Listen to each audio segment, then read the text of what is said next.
Voice यायला आता सुरुवात होईल students. Can you here me? Yes. Okay. आज सिमिंगली कोणालाच काही प्रॉब्लेम येत नाहीये व्हॉइसमध्ये. Imparter system seems working. Saturday was an exceptional problem. Still, let us have a quick poll. And then let us start.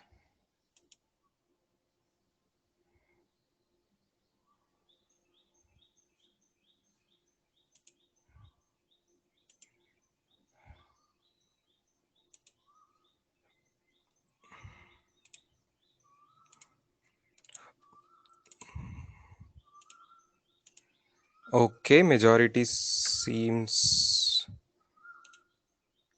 to say that it is very clear. 3 जणांना परत no sound आहे, तो पण sort होऊन जाईल I believe बाकी दिवसांसारखा. Students लक्ष द्या, there is a topic which we have already started by name units, measurements.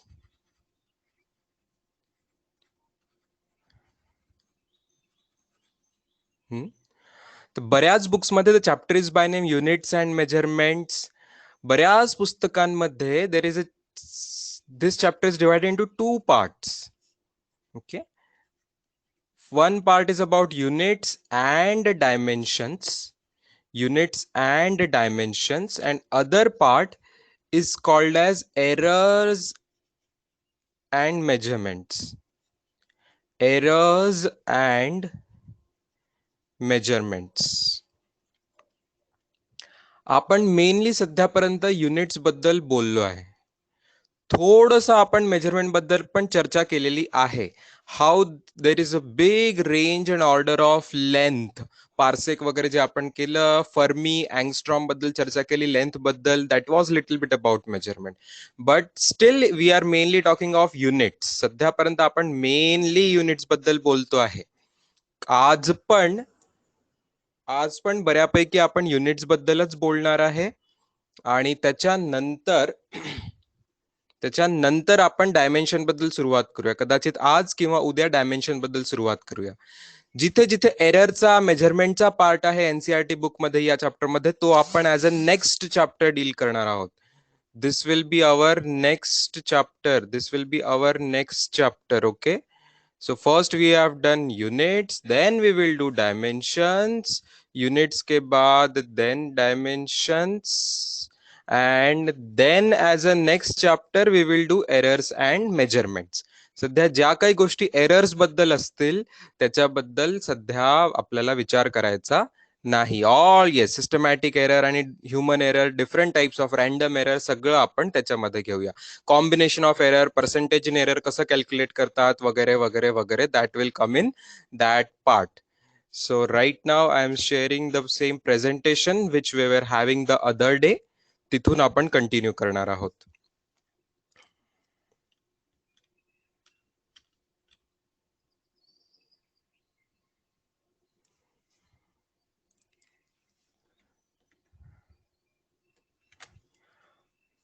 So the other day, students, so we were on this presentation, which you can see now on the screen.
Yes, students, we seem to be back with the voice.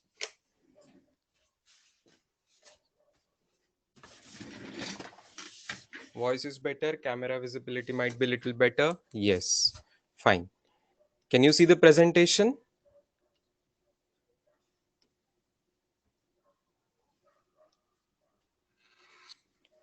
Now you can. Now you will be. Now you will be able to see. Yes, now you can see the presentation, right? So these rules we have already seen, students. Punctuation mark paranta, plural form paranta, all of these things we have seen. We even done these MCQs. है ना?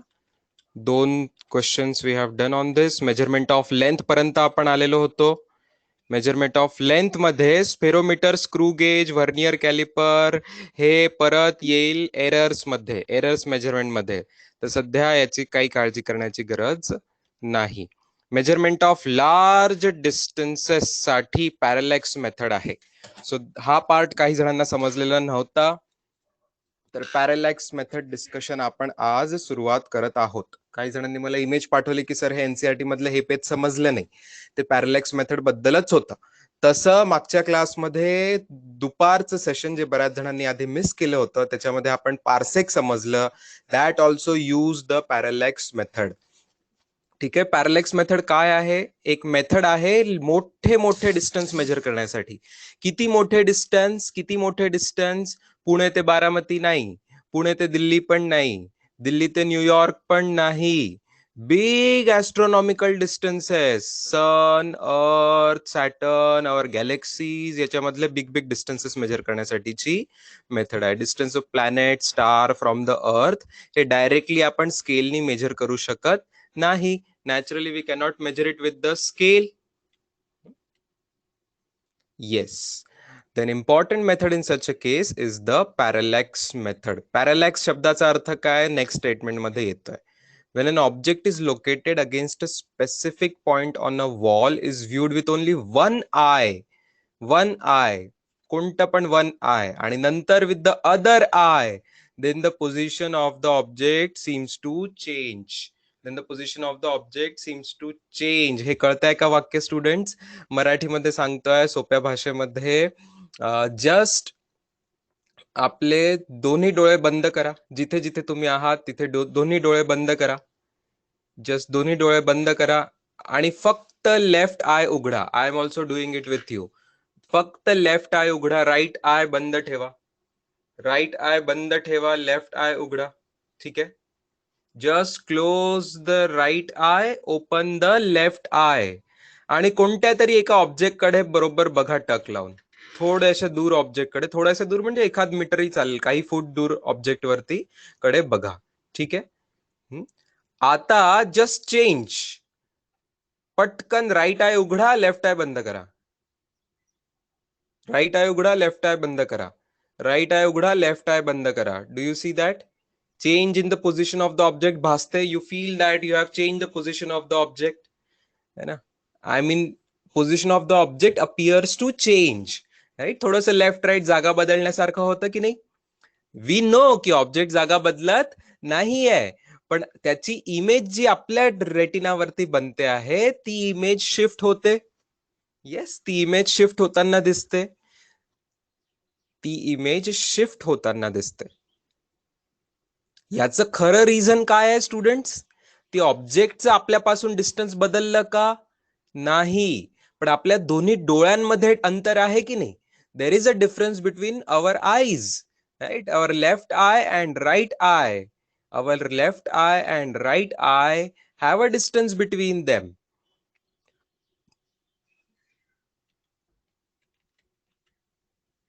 This is called as parallax. That is the distance between 2 points of observation is called the basis. The distance between 2 points of observation is called the basis. The distance between 2 points of observation is called the basis. Diagram येईल तेव्हा अजून कळेल. खूप मोठं planet, खूप दूर planet आहे, खूप दूर प्लॅनेट आहे.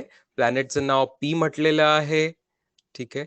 त्याला आपण दोन वेगवेगळ्या ठिकाणाहून ऑब्झर्व करताय. जसं की तुम्ही या ऑब्जेक्टला दोन वेगवेगळ्या ठिकाणाहून कसं ऑब्झर्व केलं होतं? लेफ्ट आयनी ऑब्झर्व केलं तर डाव्या डोळ्यांनी बघितलं होतं, when you see with your left eye, है ना, अपनी बाई आंख से आप देख रहे हो तो उसकी पोजीशन थोड़ी अलग दिख रही है, और अपनी दाई आंख से, राइट आई से देख रहे हो तो पोजीशन थोड़ी अलग दिख रही है। ऑब्जेक्ट वहीं पे है, लेकिन आपके देखने की जगह बदल गई। लेफ्ट आई की जगह अलग होती है, राइट आई की जगह अलग होती है।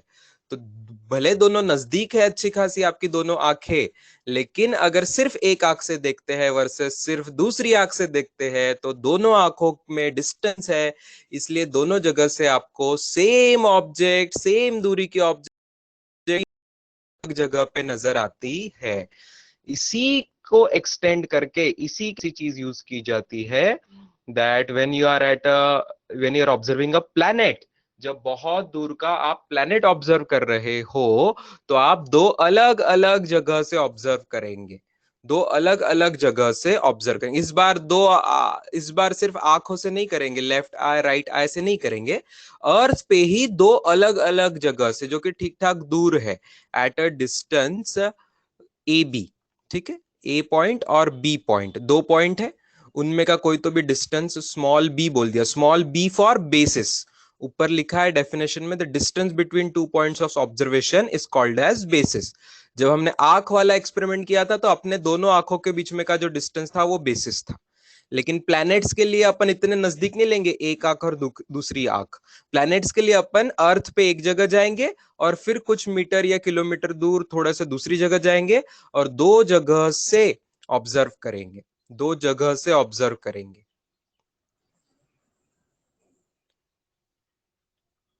आप सोच रहे होंगे सर लेकिन दो जगह से ऑब्जर्व करेंगे तब तक प्लैनेट तो दूर चला जाएगा, प्लैनेट का डिस्टेंस बदल सकता है ना। अभी अपनी ऑब्जेक्ट तो सेम डिस्टेंस पे थी अपने घर की, लेकिन प्लैनेट का डिस्टेंस बदल सकता है। इसीलिए सच में जब ये एक्सपेरिमेंट करते हैं तो दोनों पॉइंट पे दो अलग अलग इंसानों को खड़ा कर देंगे। हाँ, मोबाइल से बात कर लो, सेम टाइम पे आप देखो या टाइम रिकॉर्डिंग कर लो कि बराबर हम सुबह 8:30 बजे ये प्लैनेट देख रहे हैं टेलीस्कोप से, दिख रहा है प्लैनेट। दिन के उजाले में भी जो प्लैनेट या जो स्टार या जो कुछ दिख रहा होगा वो सुबह 8:30 बजे ऑब्जर्व करेंगे, एग्जैक्ट इंडियन स्टैंडर्ड टाइम में ऑब्जर्व करेंगे। एक जन भिगवंड रोड से ऑब्जर्व कर रहा है एमआईडीसी के पास से, और एक जन ऑब्जर्व कर रहा है नगर परिषद बिल्डिंग के पास से। ठीक है, बारामती नगर परिषद बिल्डिंग के पास से ऑब्जर्व कर रहे हैं। ठीक है, दोनों में कुछ हार्डली है ना 2-3 किलोमीटर जो डिस्टेंस है वो है। तो सेम टाइम पे प्लैनेट दोनों ऑब्जर्व करेंगे। ठीक है, उनमें का डिस्टेंस जो होगा वो बेसिस कहलाया जाएगा, स्मॉल बी। स्मॉल बी आ रहा है एक्सप्लेनेशन बच्चों, थोड़ा सा सबर करो, आ रहा है एक्सप्लेनेशन। अब ये जो है प्लैनेट इतना दूर है कि मैं एमआईडीसी से देखो कि नगर परिषद से देखो, प्लैनेट का डिस्टेंस तो इतने करोड़ों किलोमीटर है कि उसमें कुछ फर्क पड़ने वाला नहीं है। उसमें तो कुछ फर्क पड़ने वाला नहीं है, फर्क पड़ेगा भी कुछ मीटर का तो निग्लिजिबल रहेगा। करोड़ों किलोमीटर में 1-2 किलोमीटर का फर्क निग्लिजिबल रहेगा।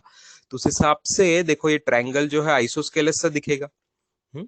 फिर से उस दिन जिसने सवाल पूछा था पार्सेक एक्सप्लेनेशन के टाइम पे कि सर स्टेरेडियन लेंगे क्यों नहीं, मैं बता दे रहा हूँ जवाब। हम पॉइंट पॉइंट ले रहे हैं, ए पॉइंट ले रहे हैं, बी पॉइंट ले रहे हैं, प्लैनेट का ऑब्जर्वेशन भी एक सिंगल पॉइंट, प्लैनेट छोटा सा दिखेगा एज अ पॉइंट मानेंगे। 3 पॉइंट को ज्वाइन करेंगे तो प्लेनर ट्रायंगल बनेगा, एक सिंगल प्लेन में ट्रायंगल बनेगा। Triangle is a 2D object. भले हम 3D ऑब्जर्वेशन रहता है लेकिन 3 पॉइंट को ज्वाइन करेंगे तो triangle will be 2D object. तो यहाँ पे एंगल को हम डिग्रीज में, रेडियन में मेजर करेंगे, स्टेरेडियन वाला एंगल नहीं आएगा यहाँ पे। ठीक है, हम सिर्फ ट्रायंगल के एंगल की बात कर रहे हैं। तो ये आइसोस्केलस ट्रायंगल बना, आइसोस्केलस ट्रायंगल जिसका बेस बहुत छोटा है और बाकी दोनों साइड्स बहुत बड़ी है।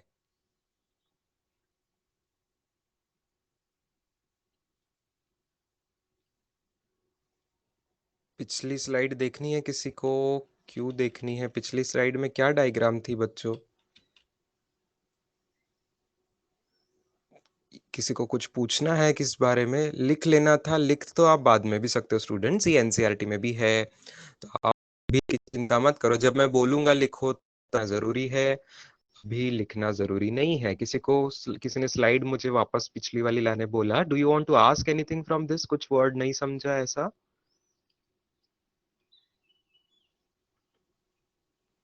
हाँ हाँ, पीपीटी पूरी खत्म होने के बाद मैं ग्रुप पे भेजता ही हूँ स्टूडेंट्स। हम्म। तो चिंता मत कीजिए। चलो तो इस डायग्राम तक आ गए थे अपन, है ना? ये आइसोस्केलेस ट्रायंगल सबको समझ में आ रहा है। पॉइंट एस फॉर स्टार लिया है, लग रहा है ना? तो triangle A B S, triangle A B S हो गया। उसमें एंगल ए एस बी जो लिया है, एंगल ए एस बी जो लिया है, एस फॉर स्टार होगा या तो पी फॉर प्लैनेट दिखाना चाहिए था, जो भी पॉइंट होगा वो।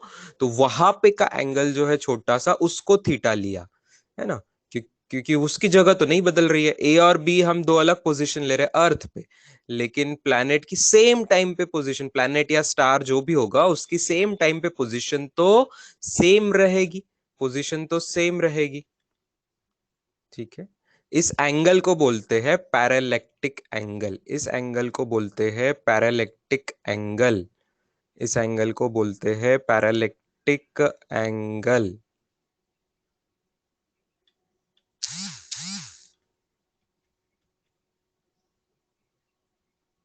अब ये अगली स्टेप आपको समझ में शायद नहीं आ रही होगी। मैं जाता हूं पीछे और आपको समझाने की करता हूं वापस कोशिश। इस डायग्राम पे आते हैं। I take a pen with a different ink color and try to explain what is happening here.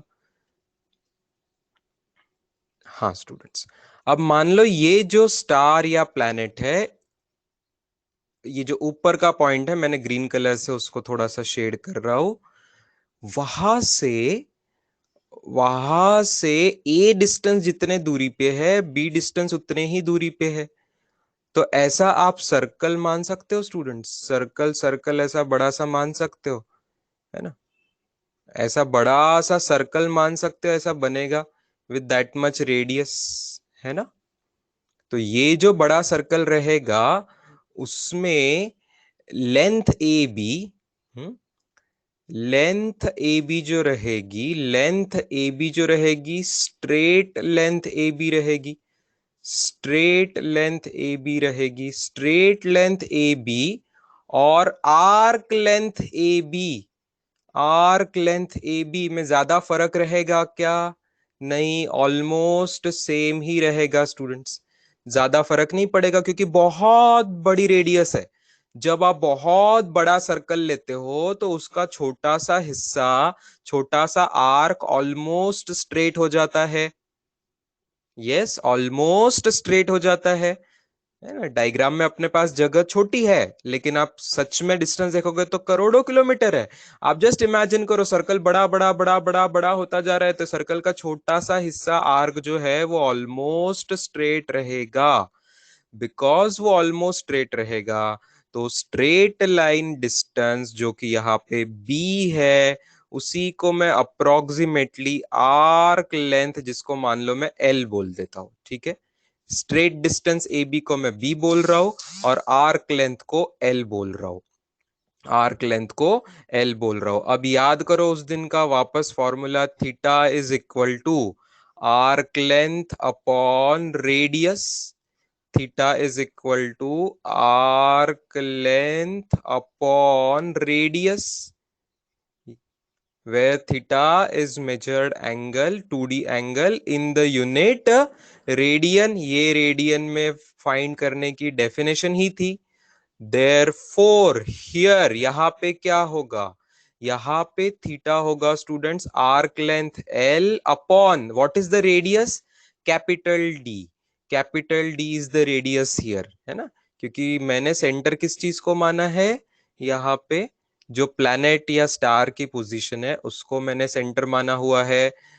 Therefore L की वैल्यू मिल रही है D theta, D multiplied by theta.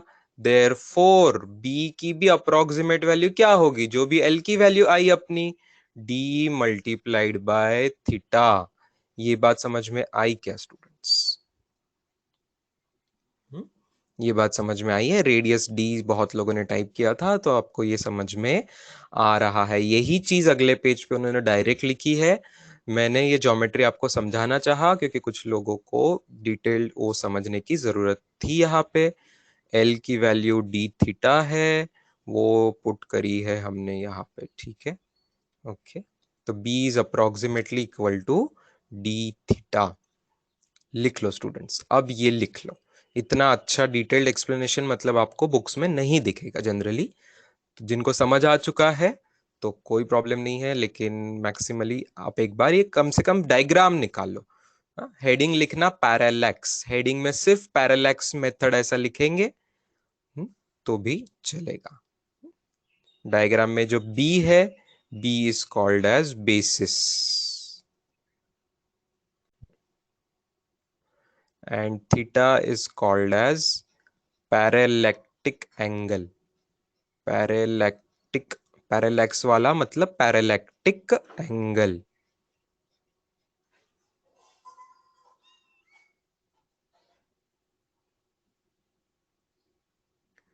अभी बस आपको डायग्राम और फॉर्मूले लिखनी है, बाकी पिछली आगे की कोई स्लाइड लिखने की जरूरत नहीं है।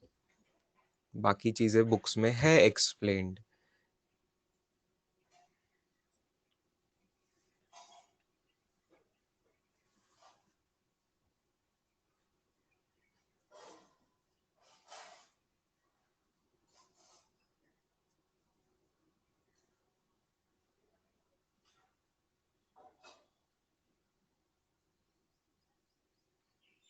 चैट बॉक्स पे कुछ सवाल आ रहे हैं।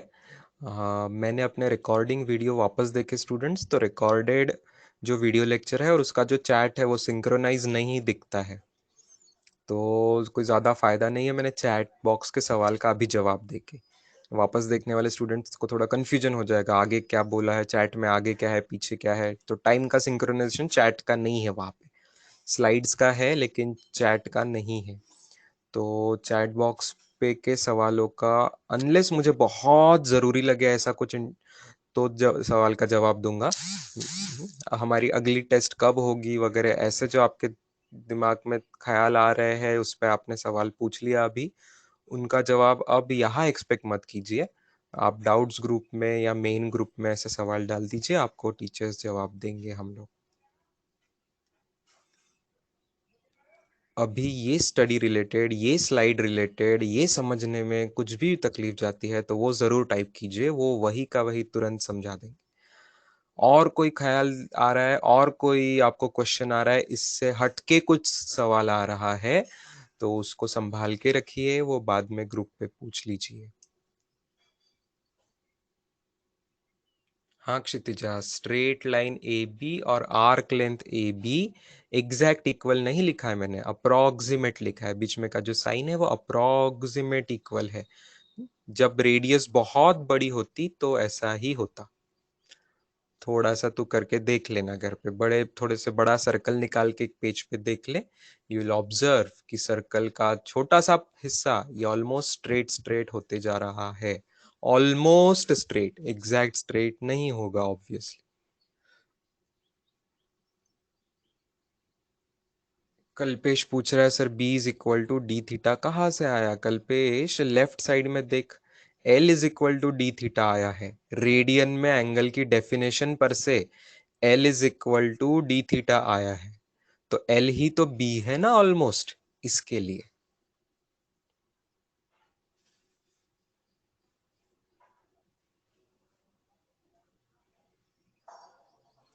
यस नुपुर शेख है, एस एज द सेंटर लिया है, S as the centre of the planet लेंगे हम, करेक्ट। प्लैनेट स्टार जो भी रहेगा उसका सेंटर ही हम अपने बड़े सर्कल का सेंटर लेंगे। Exactly Pranav Jadhav, true.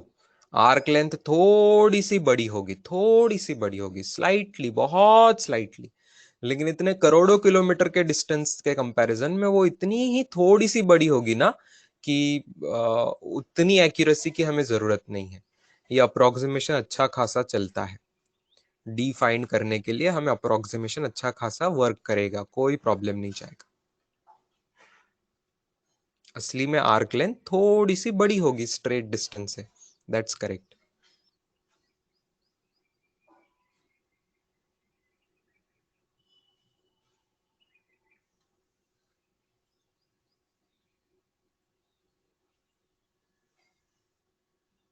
Good question. अभी क्वेश्चन अच्छा क्वेश्चन आया देखो। सर साइंटिस्ट पैरालेक्टिक एंगल मेजर कैसे करते हैं? है ना इंटरेस्टिंग सवाल।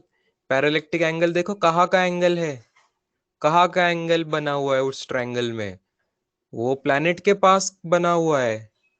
प्लैनेट के पास का एंगल हम कैसे मेजर करेंगे?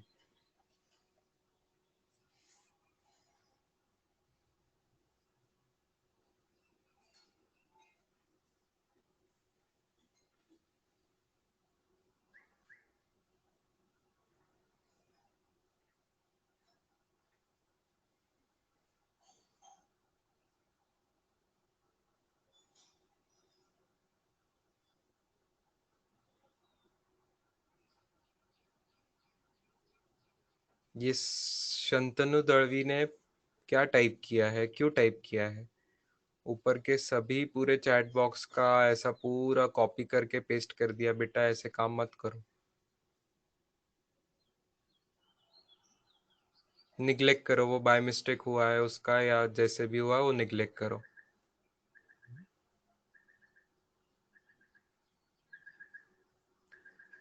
प्रणव जाधव ने जवाब देने की कोशिश की है अर्पित के क्वेश्चन को कि ये पैरालेक्टिक एंगल कैसे मेजर करेंगे। प्रणव ने बोला एल बाय आर करके मेजर करेंगे।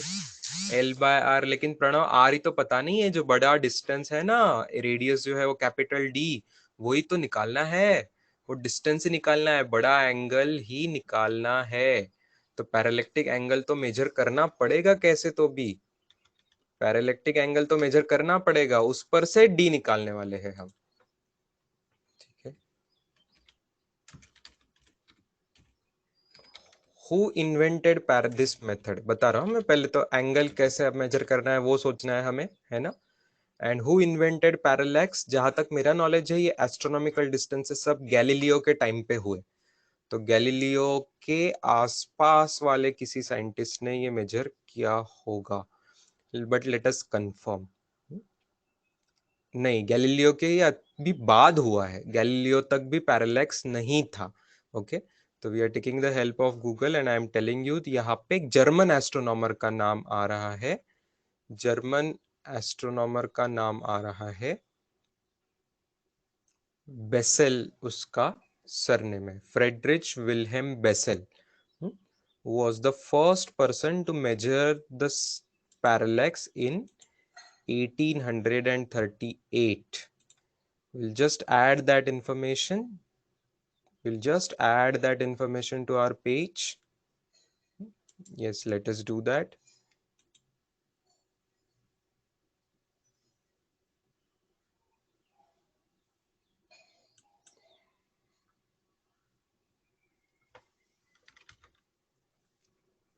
I'll share the complete screen students, ताकि आप देख सको मैं क्या गूगल कर रहा हूँ और उसमें से कौन सी इंपॉर्टेंट इंफॉर्मेशन है वो भी आप वहां पे ऐड कर दो अपने इसमें।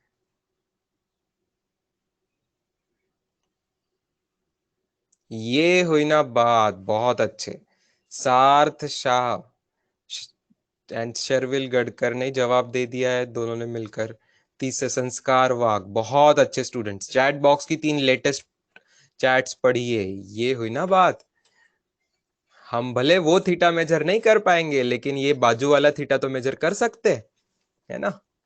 बारामती में के 2 जगह में का तो हम स्ट्रेट लाइन ज्वाइन कर सकते हैं, और उसका प्लैनेट कहाँ दिख रहा है उससे एंगल मेजर कर सकते हैं। तो we can measure the base angles, very correct.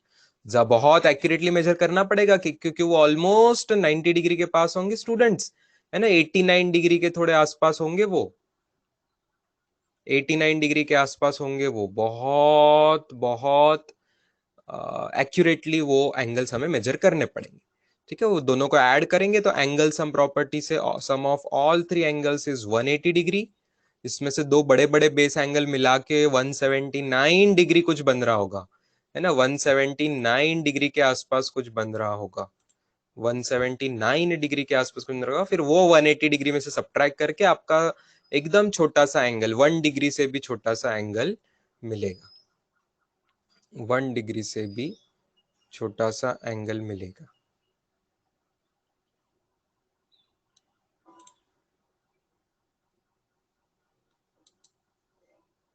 हम अपने लिए एक एक्स्ट्रा स्लाइड ऐड कर रहे हैं।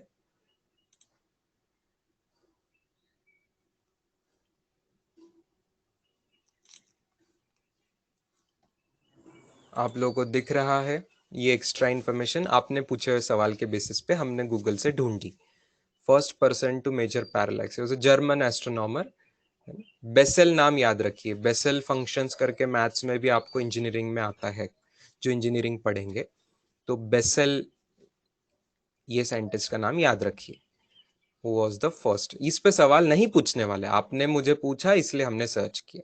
जो बुक में नहीं है उस पे ऐसे सवाल अब इंफॉर्मेटिव नहीं पूछा करते, एग्जाम्स में, नीट में, जेई में ऐसे सवाल नहीं पूछा करते।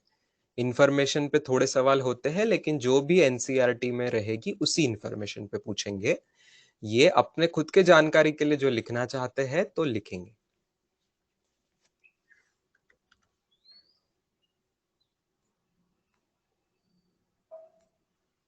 चलो good, thanks for asking the question as well, so that हमारा नॉलेज सबका थोड़ा बढ़ा उस वजह से।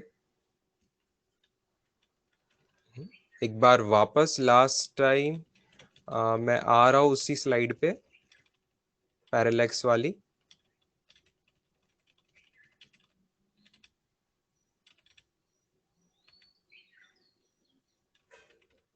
ये वाली सबने लिख लिया होगा, किसी को आप कोई डाउट नहीं होगा। थीटा कैसे मेजर किया वो समझ गया, स्मॉल बी डिस्टेंस भी हम ही मेजर करेंगे, स्मॉल बी भी हम ही मेजर करेंगे, थीटा भी हम ट्रायंगल की एंगल सम प्रॉपर्टी से मेजर कर लेंगे। बस हमें डी पता नहीं है बड़ा सा, तो अभी अपना फॉर्मूला बन चुका है, B is approximately equal to D into theta, उस पर से हम डी निकालेंगे। ठीक है, गुड। चलते हैं नेक्स्ट पेज पे स्टूडेंट्स। थीटा को पैरेलैक्टिक एंगल या पैरेलैक्स एंगल बोलेंगे, हम लिख चुके हैं ये डायग्राम में ही। ठीक है, सेकेंड लाइन इन्होंने की आपको पढ़ने की जरूरत नहीं है, मैंने समझा दिया आपको। थीटा छोटा होता है तो आर्क लेंथ ही ऑलमोस्ट स्ट्रेट डिस्टेंस होती है, यही लिखा हुआ है वहां पे। रेडियस लेना है बड़ी डिस्टेंस, वही लिखा हुआ है, जो मैंने आपको समझाया डायग्राम में हमने समझ लिया है, वही चीज यहाँ पूरे स्टेटमेंट में लिखी हुई है, आपको कॉपी करने की जरूरत नहीं है।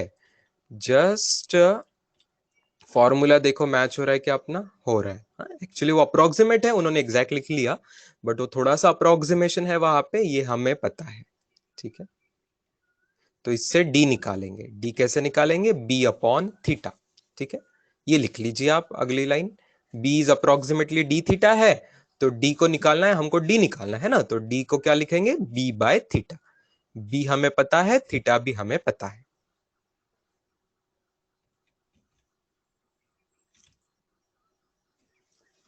डी हमें पता, बी पता है और थीटा पता है, कैपिटल डी निकल जाएगा, डिस्टेंस निकल जाएगा।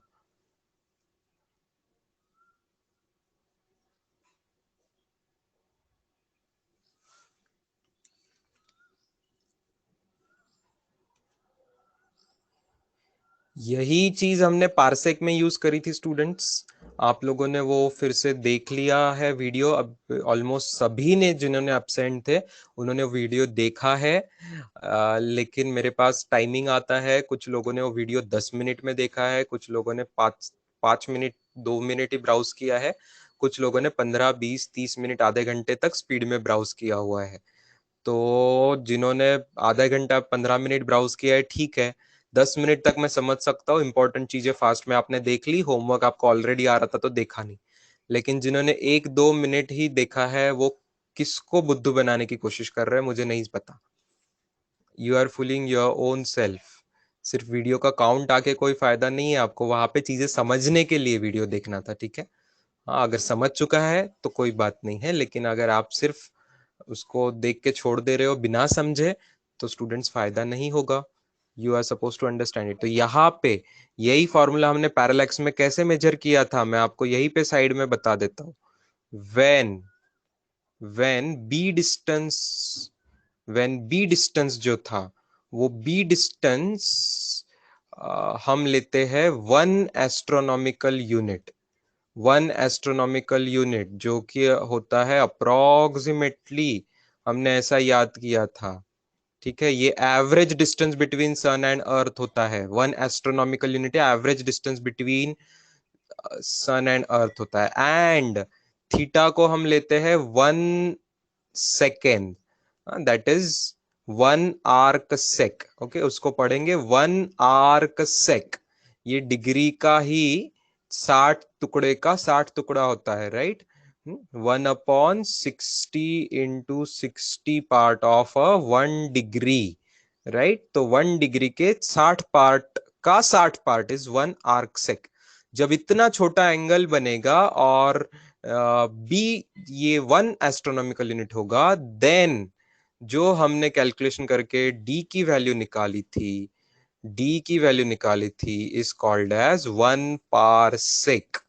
दैट डी की value is called as 1 parsec, जिसकी वैल्यू अप्रोक्सीमेट आ जा रही थी 3.08 इंटू 10⁻16 मीटर, जो कि अप्रोक्सीमेटली 3.25 लाइट ईयर आ रही थी। लाइट ईयर से भी बड़ी वो वैल्यू आ रही थी, लाइट ईयर से भी अच्छी खासी बड़ी वो वैल्यू आ रही थी। चलो, किसी को लिख लेना है साइड में यहाँ पे एक बार तो लिख लीजिए, it's a revision thing. Last lecture में पार्सेक जो पढ़ा था वही है।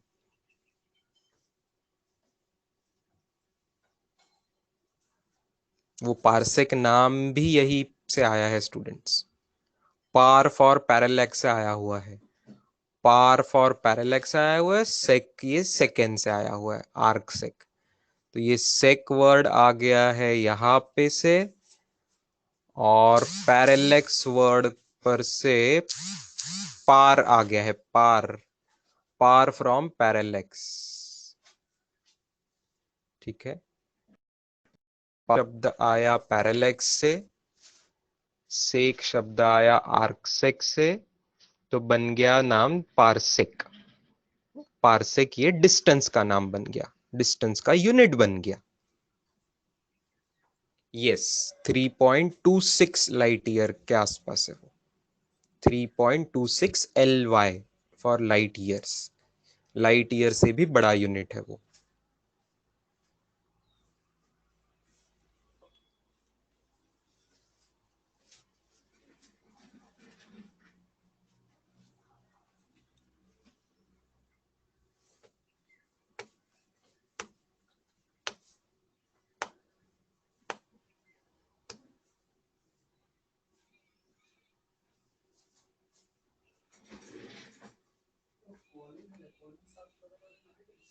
कल्पेश खांडेकर पूछ रहे, बोल रहे सर एनसीईआरटी में इस पर एग्जाम्पल भी, हाँ बेटा ले लेंगे वो एग्जाम्पल्स भी। आनंद ने और किसी ने पूछा है सर पैरेलैक्स का एग्जाम्पल है क्या। पैरेलैक्स का एग्जाम्पल, हाँ स्टूडेंट, सबसे पहले आज जैसे स्टार्ट किया आंखें बंद करने का चालू करने का एक्सपेरिमेंट था, वही तो पैरेलैक्स का एग्जाम्पल है, कि दो अलग अलग जगह से सेम चीज अलग अलग एंगल पे दिखती है, अलग अलग एंगल पे दिखती है। तो दोनों जगह से एंगल मेजर करेंगे, बेस एंगल हो जाएंगे वो, उससे तीसरा एंगल मिल जाएगा।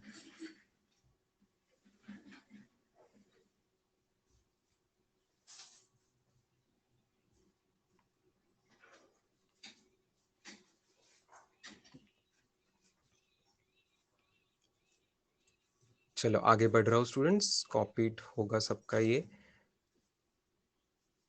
इसके आगे की और एक स्टेप है।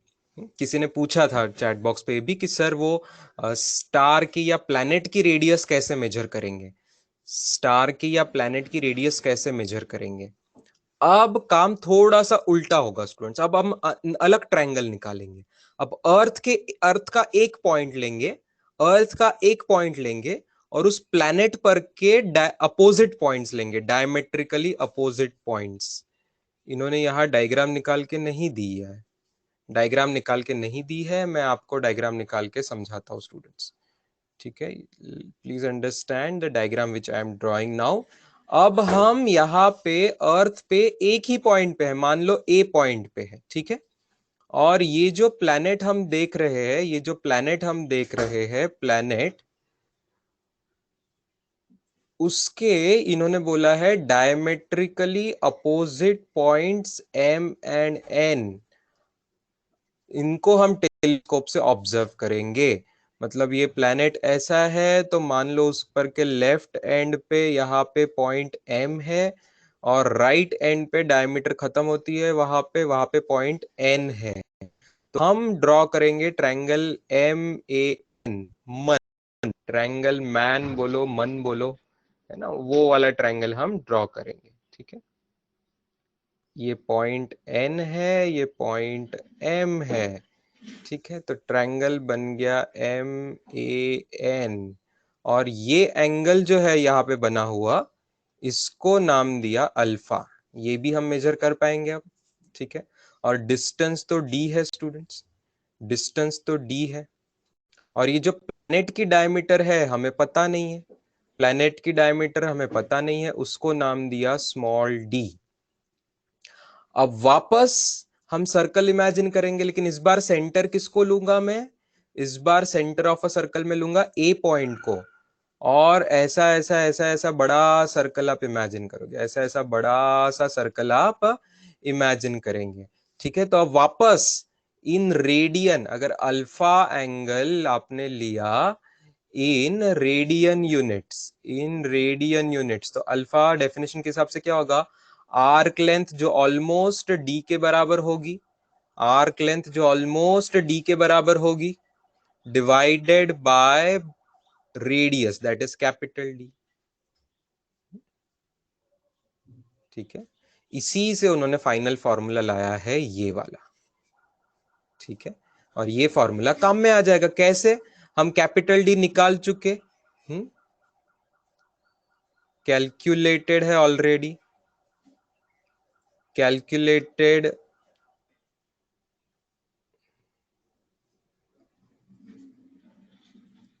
Just now, calculated just now, थोड़ी टाइम पहले ही हमने कैपिटल डी डिस्टेंस कैलकुलेट किया।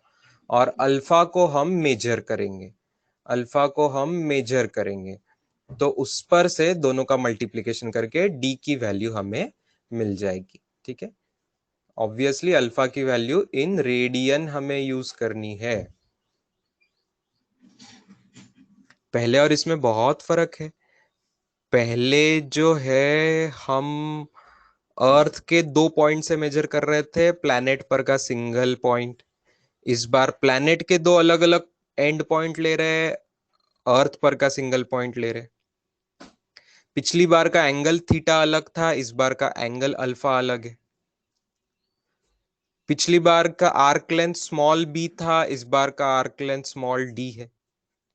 तो फर्क है, टेक्निक सेम है, टेक्निक सेम है स्टूडेंट्स, टेक्निक सेम है, लेकिन एक्सपेरिमेंट के पॉइंट्स, डिस्टेंस, पॉइंट्स, एंगल्स अलग है।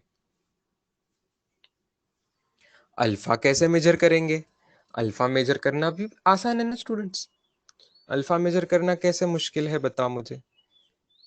हम जहां से देख रहे हैं प्लैनेट का लेफ्ट डायमीटर जहां दिख रहा है ना, वहां से रेश खींचेंगे अपन, है ना, कुछ तो भी ऐसा टेलीस्कोप से जोड़ के अपन लाइन बना लेंगे ऐसा, है ना, और राइट वाला देख के लाइन बना लेंगे, है ना, ठीक है। जब आप टेरेस पे जाके या कहीं ओपन ग्राउंड में जाके टेलीस्कोप से करेंगे, वहां पे पेन पेपर लेके जाएंगे, वहां पे आप जहां से ऑब्जर्व कर रहे हो उस पॉइंट से वो जो दिख रहा है वहां ऐसी लाइन निकालेंगे पेन पेपर पे, और एंगल मेजर कर सकते हो आप, ठीक है। बस ये चीजें इतनी आसान नहीं है जितना बोलना आसान है, क्योंकि ये एंगल बहुत छोटे होते हैं, तो बहुत एक्यूरेटली करना पड़ता है। तो लॉट ऑफ ऑब्जर्वेशंस लेके इसमें थोड़ी एरर भी आती है, तो एरर एलिमिनेट करने की बहुत टेक्निक्स है, वो अपन एरर चैप्टर में देखते हैं। Exactly, here D will become the arc length, उसको बेसिस नहीं बोलते हैं यहाँ पे। बेसिस किसको बोलते हैं, बेसिस उस चीज को बोलते हैं जो अर्थ पर के 2 पॉइंट का डिस्टेंस होता है, उसको बेसिस बोलते हैं, ठीक है। यहाँ पे डी भी डायमीटर है प्लैनेट का, वो ऑलमोस्ट सर्कल की आर्क लेंथ है, वो ऑलमोस्ट सर्कल की आर्क लेंथ है। ओके, मैंने सर्कल थोड़ा ऊपर ले लिया ना, सर्कल यहाँ एम एन पे बनेगा स्टूडेंट्स ना, सर्कल तो एम एन पे बनेगा ना, जहां प्लैनेट है वहां पे देखेंगे आप सर्कल, राइट, डिस्टेंस डी ऐसा, ये है डिस्टेंस डी स्टूडेंट्स। ओके, ऊपर वाला सर्कल नहीं है, नीचे वाला, ऊपर वाला तो कुछ है नहीं, प्लैनेट जहां पे है वहां से अर्थ का ना वो सेंटर है। Do I have eraser? Here eraser option is not coming, तो अनफॉर्चुनेटली वो मैं इरेज नहीं कर पाऊंगा।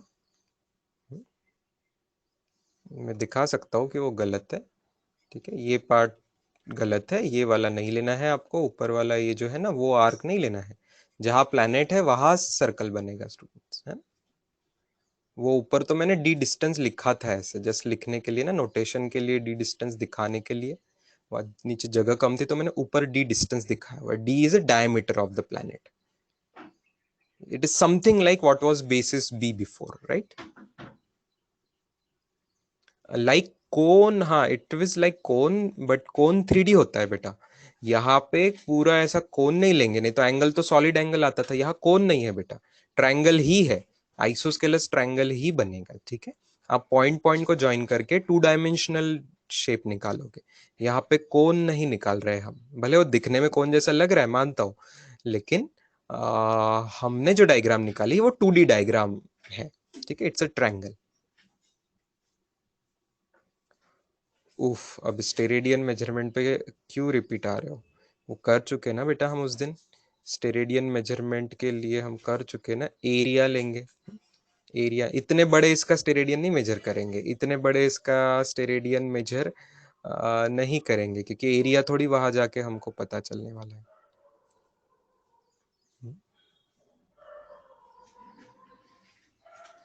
अरे डी कैसे मेजर किया? डी किया ना पिछले पेज पे, कहाँ ख्याल था आप लोगों का, पिछले पेज पे डी तो कैलकुलेट किया, capital D. How we measured capital D in this triangle? बच्चों पिछले पेज पे कैपिटल डी मेजर किया न रे, क्यों तकलीफ दे रहे हो? ये क्या किया हमने इतना सारा, ये पिछले पेज पे क्या किया, कैपिटल डी तो बनाया उसका फॉर्मूला, कैपिटल डी मेजरमेंट नहीं बोला मैंने, कैलकुलेट किया। देखो ये बी है, ये स्मॉल बी बेसिस हमने मेजर किया था बारामती में के 2 पॉइंट का डिस्टेंस, थीटा हमने फाइंड किया था एंगल सम प्रॉपर्टी से, तो उन दोनों पर से डी नहीं क्या कैलकुलेट हो जाएगा, तो कैपिटल डी हमने मेजर नहीं कर सकते, कैपिटल डी मेजर नहीं कर सकते, इसलिए तो इतनी मेहनत चल रही थी पैरेलैक्स मेथड की। कैपिटल डी इतना बड़ा डिस्टेंस है तो उसको हमने ये टेक्निक से, पैरेलैक्स मेथड वाली टेक्निक से कैपिटल डी को कैलकुलेट किया, और उसी का अगले और आइडिया लगा के कैपिटल डी का यहाँ पे यूज करके हमने डायमीटर ऑफ दैट प्लैनेट भी निकाल लिया।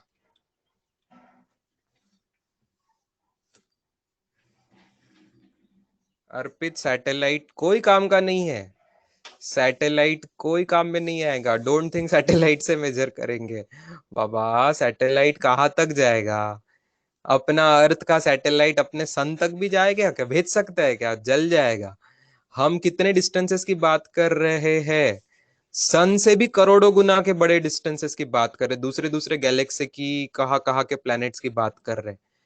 सैटेलाइट ना तेरी मेरी पूरी जिंदगी में तो क्या, अपने अपने जैसी हजारों जिंदगियां बीत जाएगी ना, लाखों करोड़ों साल बीत जाएंगे तो भी सैटेलाइट पहुंच नहीं पाएगा जितना डिस्टेंस हम मेजर कर रहे हैं उस पे। सैटेलाइट तो क्या लाइट भी पहुंचता नहीं है कई बार, लाइट भी नहीं पहुंचता है कई बार, वो डिस्टेंसेस हम मेजर कर रहे हैं।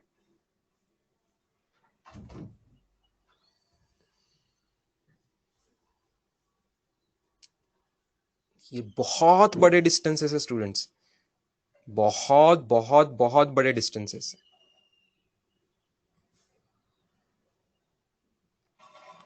सैटर्न वैटर्न प्लूटो वूटो ये भी कुछ नहीं डिस्टेंस है सन से, उससे भी कई कई गुना बड़े बड़े, अपने सोलर सिस्टम के बहुत बाहर की बात कर रहे हैं अपन, अपने पूरे सोलर सिस्टम से भी बहुत दूर जो अलग अलग स्टार्स है, अलग अलग प्लैनेट्स होंगे, उन सब के अपने से डिस्टेंसेस मेजर करने की बात चल रही है।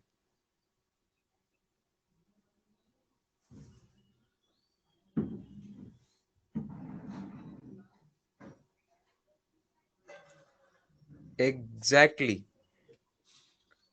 भूमिका, intensity of light will certainly decrease in space. क्यों नहीं डिक्रीज होगी?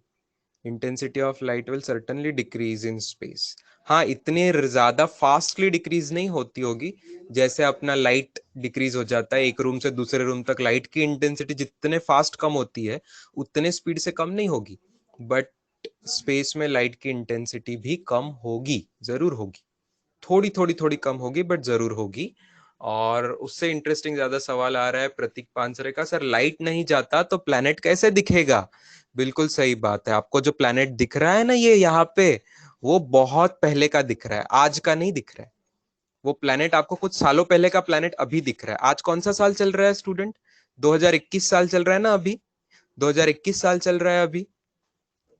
तो ये जो प्लेनेट है जो कुछ पारसेक डिस्टेंस दूर है, इतने ज्यादा डिस्टेंस दूर है, उसको हम टेलीस्कोप में से देख रहे हैं। द वेरी फैक्ट दैट हमें वो दिख रहा है, उसका मतलब वहां का लाइट यहां तक पहुंच चुका है। लेकिन वो आज का लाइट नहीं पहुंचा है, आज का लाइट कुछ सालों बाद पहुंचेगा। तो आज उस प्लेनेट पे क्या गड़बड़ हो रही है हमें पता भी नहीं चलेगा। आज का प्लेनेट नहीं दिख रहा है हमको, हमको वो कुछ साल पहले का प्लेनेट दिख रहा है, क्योंकि कुछ साल पहले जो वहां से लाइट निकला था वो आज हमारी आंखों पे पहुंचा।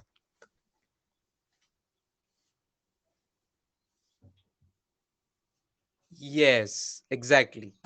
यस, सार्थ ने भी जवाब दिया उसका कि अगर 10 लाइट ईयर दूर है प्लैनेट, 10 लाइट ईयर है ना, मतलब 3 पारसेक के आसपास, 3 पारसेक मतलब 10 लाइट ईयर के आसपास। तो अगर कोई प्लैनेट 10 लाइट ईयर दूर है, मतलब 10 साल पहले जब इंडिया वर्ल्ड कप जीता था, क्रिकेट वर्ल्ड कप वनडे वाला जीता था, तब जो लाइट निकला होगा उस प्लैनेट से, वो हमें इस साल दिख रहा है, आज आज दिख रहा है मान लो। और आज वो प्लैनेट पे क्या है वो दिखेगा हमको आज से 10 साल बाद, 2031 में दिखेगा।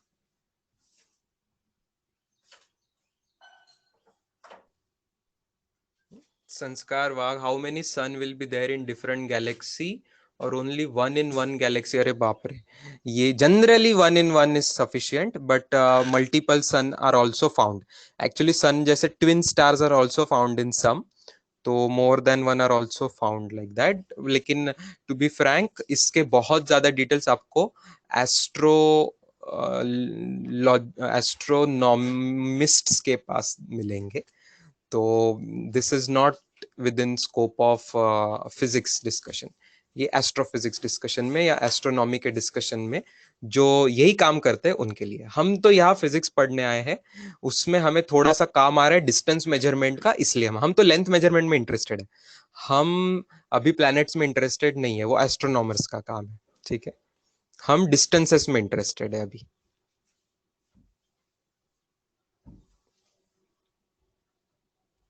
चलो चलो चलो चलो, अब आगे बढ़ रहे हैं। अब आगे बढ़ रहे हैं, अब वेरी स्मॉल डिस्टेंसेस के लिए इसकी टेक्निक्स डिटेल में अपने नहीं है, बस नाम याद रखना है आपको, बिकॉज एनसीईआरटी बुक में है तो मैंने स्लाइड में वो यहाँ पे जो एडेड है, टनलिंग माइक्रोस्कोप। ठीक है, special microscope called as tunnelling microscope से आप बहुत छोटे छोटे डिस्टेंसेस मेजर करते हो। ठीक है, ये एसिड और ये पाउडर और ये क्या है ये सब बुक में होगा, उतना आपके लिए काफी, अभी उसको लिखना नहीं है, नहीं लिखना है, ये मेथड का डिटेल जरूरत नहीं है, ये मेथड का डिटेल का जरूरत नहीं है आपको। आ जाओ क्वेश्चंस पे।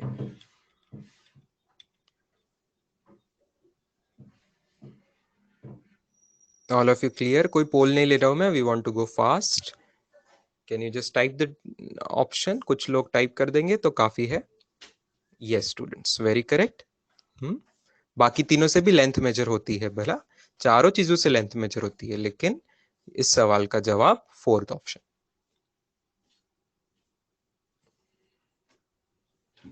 गौरव पोंडकुए ने क्यों टाइप किया सी ऑप्शन? ऐसी गलतियां मत किया करो। Fourth option was the answer, size of molecule can be measured by. इसका जवाब, इसका जवाब, इसका जवाब भी फिर से फोर्थ ऑप्शन, राइट। चलो, रेंज ऑफ लेंथ मैंने उस दिन कर लिया था स्टूडेंट्स, ठीक है। हमारे ऑब्जर्वेबल यूनिवर्स में ये रेंज लिखी थी क्या आपने, जो रेड पिंक कलर में स्क्रीन पे आ रहा है? हमारे जान पहचान की ऑब्जेक्ट्स, हम जितनी ऑब्जेक्ट जान के उनकी साइज 10⁻⁻14 मीटर से 10⁻+26 मीटर तक है। ये रेंज भी याद रखो।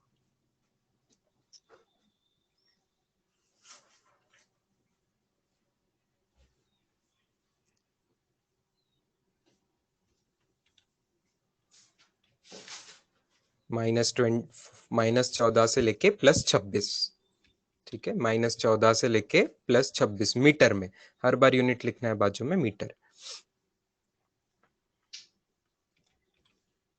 इसके आगे का ये पेज हमने अच्छे से लिखा हुआ था उस दिन, मैं अब इसके लिए यहाँ पे टाइम नहीं स्पेंड करूंगा। सैटरडे आफ्टरनून लेक्चर में इस पे बहुत डिटेल्स हमने देखे थे, ये इन चीजों पे भी थोड़ी सी डिटेल्स देखे हुए थे। इस पेज पे भी आए थे हम, इस पेज पे भी आए थे, ठीक है। ये एमसीक्यूज भी हम कर चुके थे। आज आपको ये पीपीटी मिल जाएगी। मेजरमेंट ऑफ मास के लिए थोड़ा सा टाइम आज स्पेंड करते हैं, ठीक है। मेजरमेंट ऑफ मास के लिए थोड़ा सा टाइम हम स्पेंड करते हैं। Mass is a very basic property of matter, ठीक है। Mass is like one of the most basic properties of matter. Mass अलग होता, वेट अलग होता, आपको पता है। वेट क्या होता, न्यूटन में होता है। वेट इज जो अर्थ पुल करती है हमको ग्रेविटेशनल फोर्स से, वो फोर्स की वैल्यू को वेट कहते हैं। लेकिन मास तो केजी में होता है, मास कोई फोर्स नहीं है। Mass is just a basic property of matter. उसका रिसेंट डेफिनेशन साइंटिस्ट लोग बोलते हैं इनर्शिया से, tendency of an object to remain in a state of rest और ऑफ यूनिफॉर्म मोशन। आपने न्यूटन्स लॉस 9th में पढ़ा है। वो इनर्शिया जो होता है, इनर्शिया म्हणजे जे जडत्व असते, अपनी अपनी जडत्व म्हणजे लेजीनेस बोल सकते अपनी भाषा में।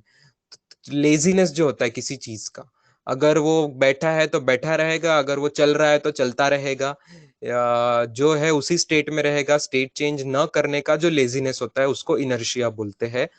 वो इनर्शिया मेजर करने वाली चीज मास होती है, ठीक है। तो ज्यादा इनर्शिया तो ज्यादा मास, कम इनर्शिया तो कम मास।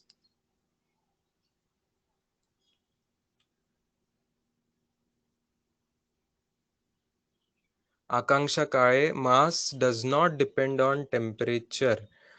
मास should depend on temperature, you are thinking? नहीं, कैसे डिपेंड करेगा मास टेम्परेचर पे बेटा? बिल्कुल नहीं डिपेंड करेगा। तो आइस का पानी कर ले, पानी की स्टीम कर ले, मास नहीं बदलेगा। ना ना ना, it's a very fundamental thing. Pressure पे भी नहीं, टेम्परेचर पे भी नहीं, लोकेशन ऑफ द ऑब्जेक्ट पे भी नहीं। मास तो आप किसी चीज को उठा के यहां से मून पे लेके जाओ, मार्स पे लेके जाओ, उसका मास नहीं बदलेगा, वेट बदलता है। जैसे प्लैनेट बदल जाएगा तो वेट बदल जाएगा, लेकिन मास नहीं बदलेगा। न प्लैनेट से बदलेगा, पोजीशन से बदलेगा, ना प्रेशर से बदलेगा, ना टेम्परेचर से बदलेगा। ना ना ना ना ना, नहीं बदलेगा। लिख लो बाबा, ये सवाल आया चैट बॉक्स पे तो मैं टाइम दे रहा हूँ, लिख लो। लिख लो ये चीज है, टेम्परेचर पे भी मास नहीं डिपेंड कर रहा है। किसी को अगर कंफ्यूजन था तो दूर हो गया। टेम्परेचर से मास डिपेंड नहीं करेगा। हाँ, वॉल्यूम बदलता है स्टूडेंट्स। मॉलिक्यूल्स कम दूर जाए, दूर के नजदीक, नजदीक के दूर हो सकते हैं। ज्यादा टेम्परेचर पे मॉलिक्यूल दूर दूर हो जाएंगे, तो स्टेट ऑफ मैटर बदल सकता, वॉल्यूम कम ज्यादा होगा, डेंसिटी कम ज्यादा होगी, लेकिन मास नहीं बदलेगा।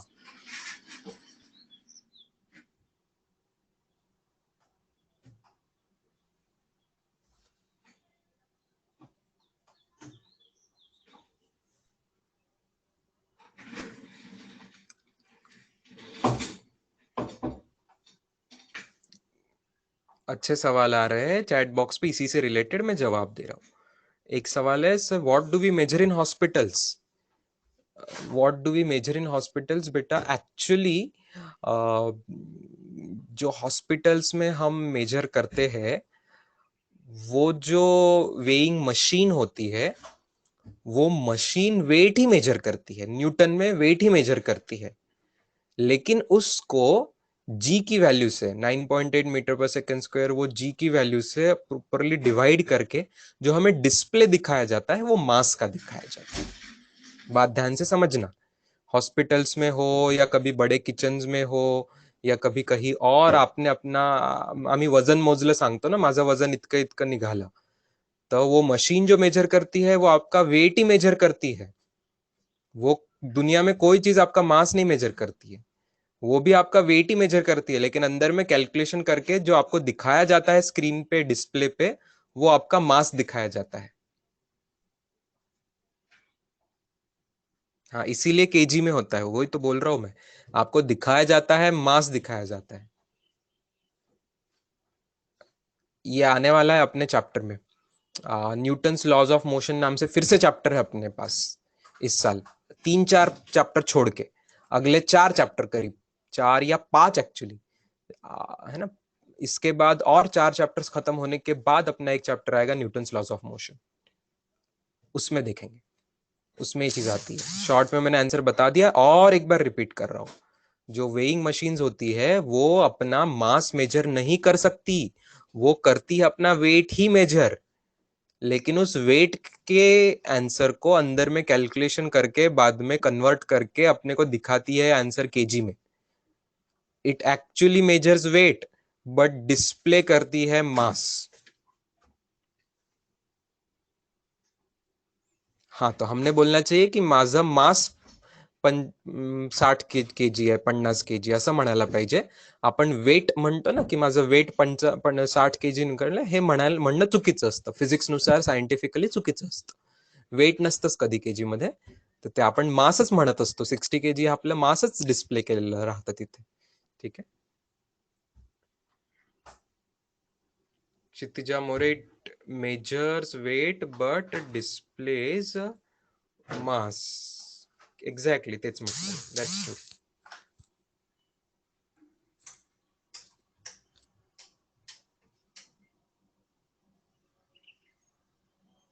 रिलेटिविस्टिक मास के बारे में अभी बात नहीं करूंगा मैं प्रणव, रिलेटिव थ्योरी की अभी बात नहीं करूंगा, डिस्कशन लंबा हो जाएगा।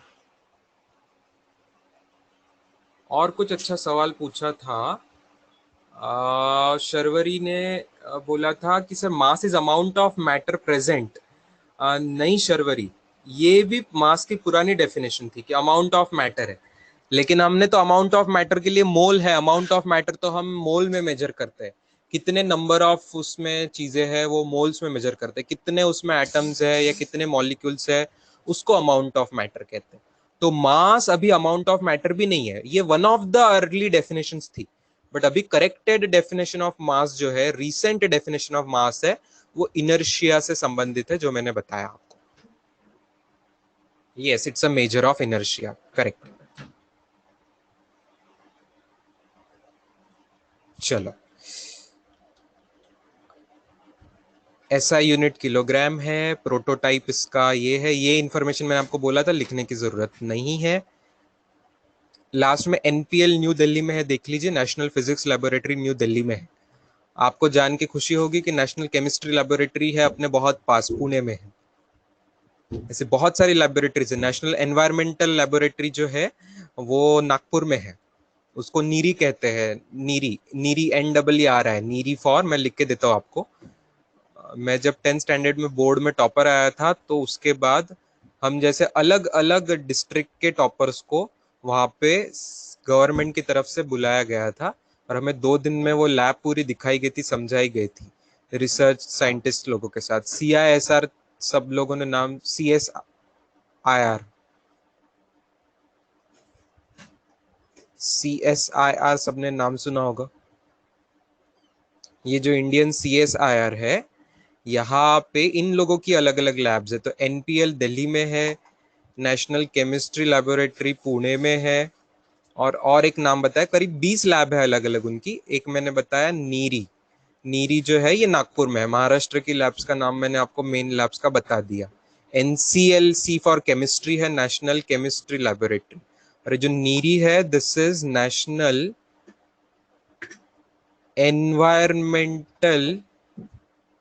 Environmental engineering and research institute.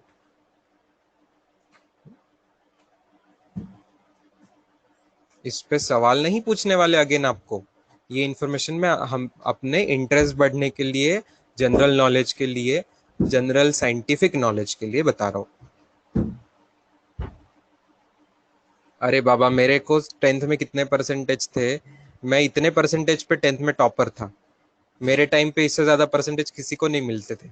आप लोग बहुत लकी हो, आप लोग 97, 98, 99 परसेंटेज भी मिला लेते हो। मेरे टाइम पे 90 के ऊपर पूरे महाराष्ट्र में बहुत कम लोग होते थे। पूरे महाराष्ट्र में 90 के ऊपर 100 लोग भी नहीं होते थे पूरे महाराष्ट्र में। आज तो एक गांव में ही 90 के ऊपर 100 लोग होते हैं, है ना? तो पहले परसेंटेज कम हुआ करते थे।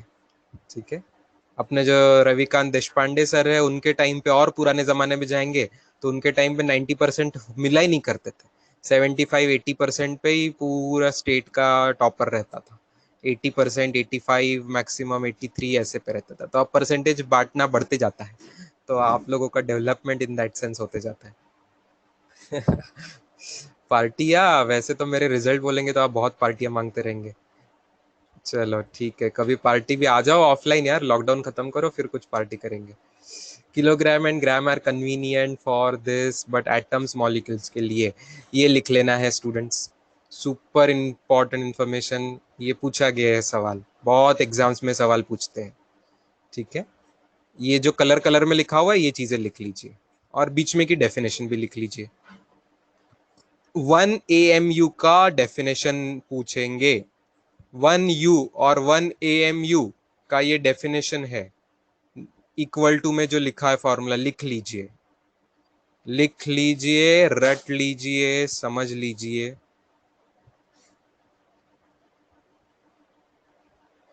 पूरा मास, कार्बन आइसोटोप का पूरा मास, सब कुछ आ गया उसमें, प्रोटॉन, इलेक्ट्रॉन, न्यूट्रॉन सब आ गया, उसका पूरा मास।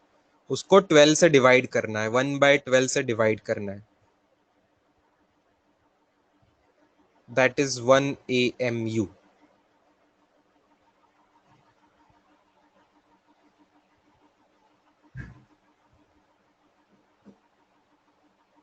मेरी ऑल इंडिया रैंक कितनी थी बेटा? मेरी ऑल इंडिया रैंक 67 जेई में।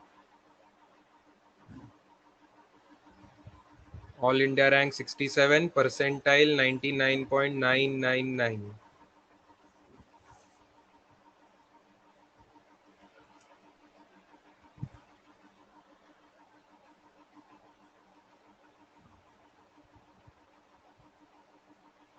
College IIT Kharagpur.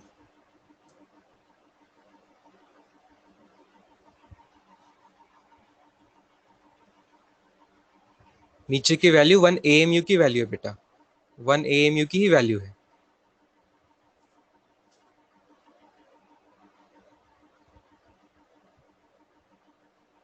नीचे की वैल्यू 1 AMU की ही वैल्यू है। Atomic mass unit.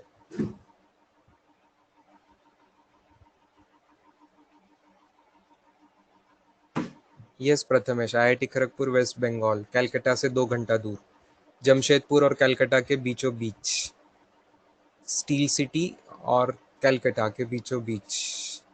वही वही वही अरविंद केजरीवाल और सुंदर पिचाई वाला कॉलेज। हाँ बाबा, मेरी स्टोरीज और किसी दिन पूछ लेना बच्चों।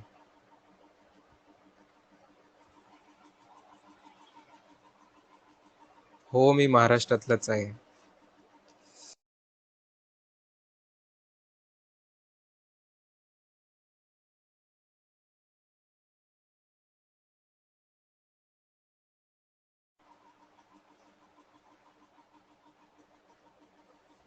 तो भाई अच्छा रैंक आएगा तो अच्छी ब्रांच जहाँ मिलेगी तो वही जाएंगे ना। मुंबई में इलेक्ट्रॉनिक्स इंजीनियरिंग नहीं था। मेरा इंटरेस्ट जो इलेक्ट्रॉनिक्स इंजीनियरिंग में, वो IIT मुंबई में नहीं है। IIT मुंबई में इलेक्ट्रिकल है, कंप्यूटर है, मैकेनिकल है, और ये टॉप क्लास है, इंडिया में बेस्ट है मुंबई में ही। बट इलेक्ट्रॉनिक्स इंजीनियरिंग IITs में सिर्फ खड़गपुर एंड गुवाहाटी में था तब, तो इसीलिए।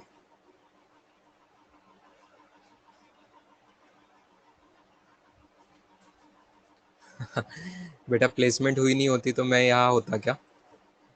प्लेसमेंट मेरा बताया था मैंने पहले लेक्चर में, नहीं आपके फाउंडेशन वालों को पता है, प्लेसमेंट मेरी इसरो में थी। बैंगलोर इसरो में मेरी प्लेसमेंट है।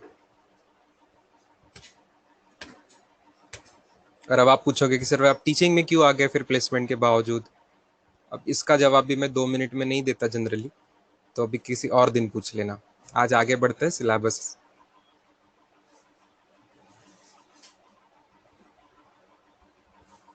चलो लिख लिया था सबने। अब कॉमन बॅलन्स म्हणजे सगळ्यांना कळतं, commonly mass can be measured common balance. Common balance म्हणजे काय?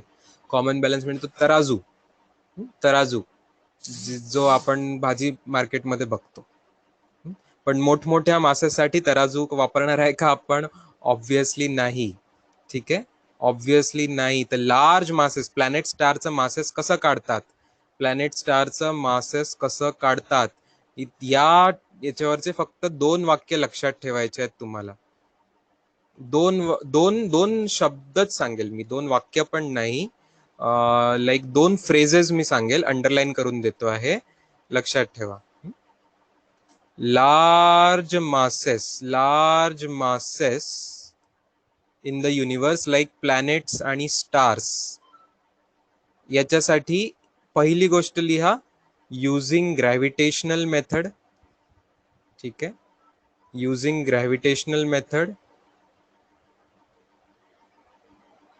ठीक आहे, हे झालं टेक्निकचं नाव. ग्रॅव्हिटेशनल मेथड एक टेक्निक आहे.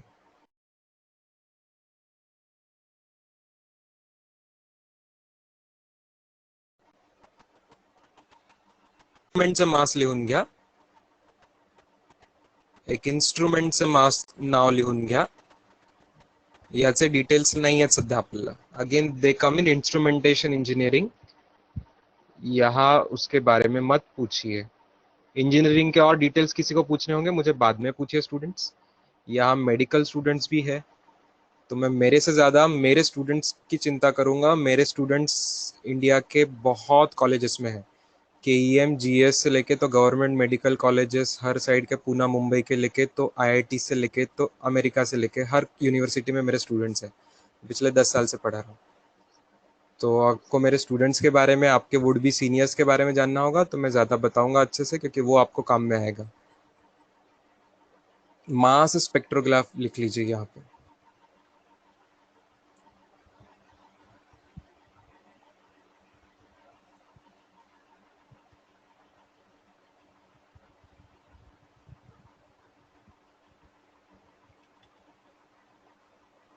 चलो ये हम देख चुके थे उस दिन, इसके बारे में बात कर ली थी.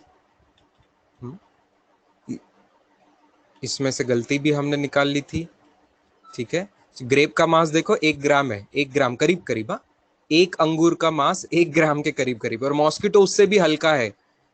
आपने एक्सपेक्ट तो किया होगा हल्का, लेकिन उससे भी 100 गुना हल्का है. Can you imagine?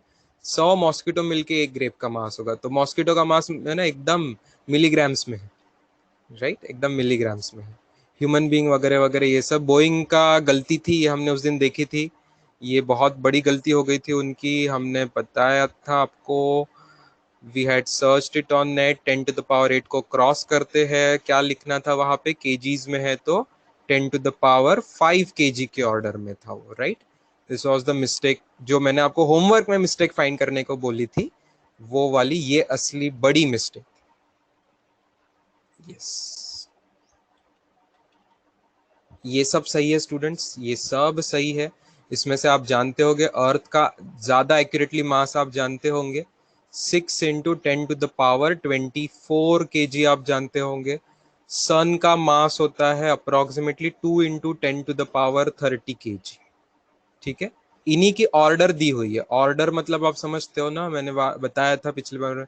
6 है तो 10 को राउंड अप कर लेंगे तो अगली पावर 10 की आ गई, है ना. 2 है तो वो 10 को नहीं राउंड अप करेंगे, 1 ही कर लेंगे, उसको 1 ही कर लेंगे, तो वो 10⁻30 आ गया. यस, नियरेस्ट पावर ऑफ 10 करना है आपको. मिल्की वे गॅलेक्सी अपनी गॅलेक्सी देखो, सन से कितने गुना है. आपल्या सनच्या मासपेक्षा गॅलेक्सी किती किती पट आहे. बापरे, 1 करोड होता है. 1 करोड होता है. 1 करोड होता है 10⁻7. उस पे भी 4 जीरोज एक्स्ट्रा लगा दो, 11 जीरोज एक्स्ट्रा, तो करीब करीब 10,000 करोड़ गुना. कैन यू इमेजिन अपना सन कितना बड़ा है. सन कितना बड़ा है, अर्थ से हजारों गुना बड़ा मास है उसका, सन का. लेकिन सन से भी 10,000 करोड़ गुना बड़ा अपनी पूरी गैलेक्सी का मास है. और उससे भी 1 करोड़ गुना, 1 करोड़ करोड़ करोड़ मतलब समझते हो?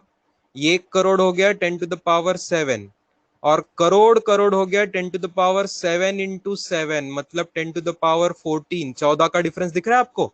41 और 55 में। गैलेक्सी और यूनिवर्स 14 की पावर डिफरेंस है, 10 पावर 14 ऐड हो गया, 14 मतलब करोड़ बार करोड़। ठीक है, करोड़ गुना करोड़, इतना बड़ा ऑब्जर्वेबल यूनिवर्स है, इतनी बड़ी बड़ी डेंजरस चीजों की बात कर रहे हैं हम। तो अब एक बार रिपीट करना, देखो लेंथ में स्टूडेंट्स हमने क्या क्या देखा था? लेंथ में 10⁻14 मीटर से लेके 10⁻+26 मीटर तक। लेकिन मास में हम कहाँ तक देख रहे हैं?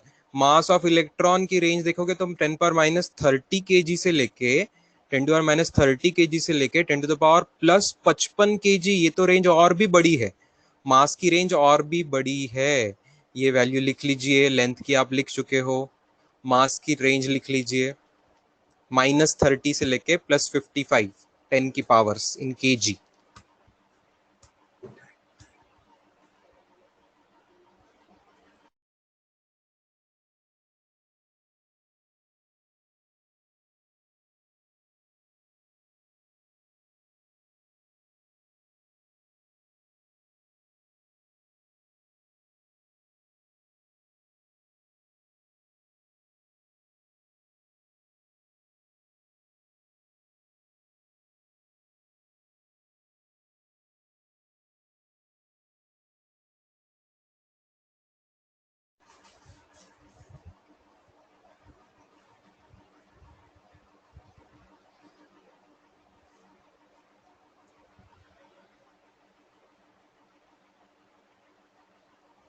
चलो आगे बढ़ते हैं।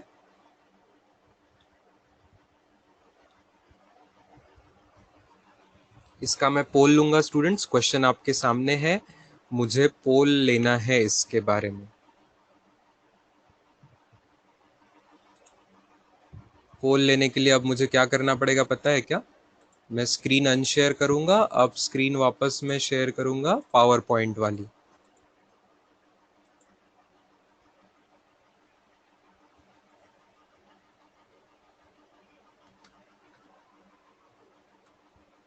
ये सब आपको क्वेश्चन दिख रहा है, और आपका 30 सेकेंड्स का पोल स्टार्ट होता है अब।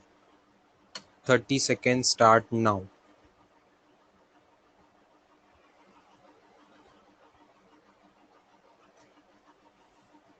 30 सेकेंड्स का पोल स्टार्टेड।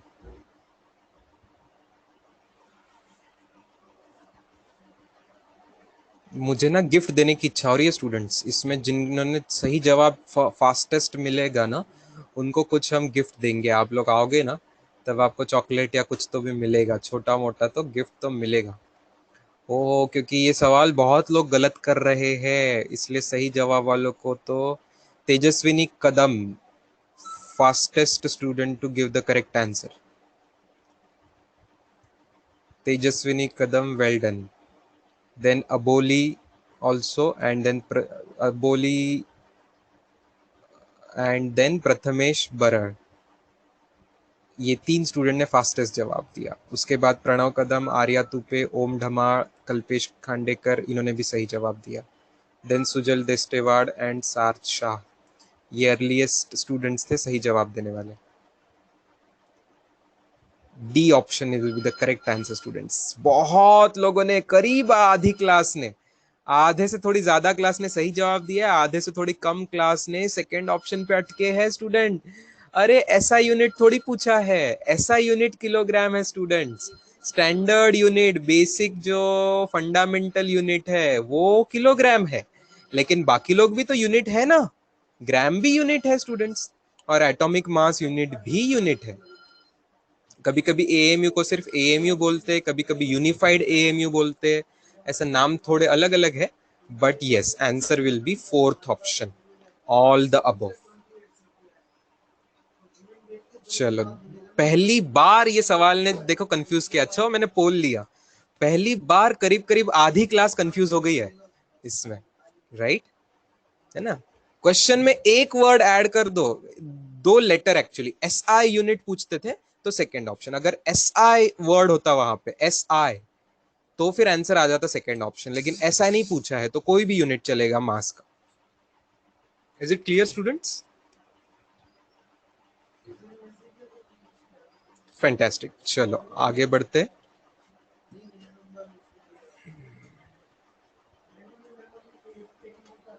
इसको मैं बस 15 सेकेंड का पोल टाइम दूंगा स्टार्टिंग फ्रॉम नाउ, और ये पूरी क्लास ने सही करना चाहिए। This is an easy question. Class में ध्यान से जिन्होंने सुना है उनको ये जवाब आने वाला है perfectly.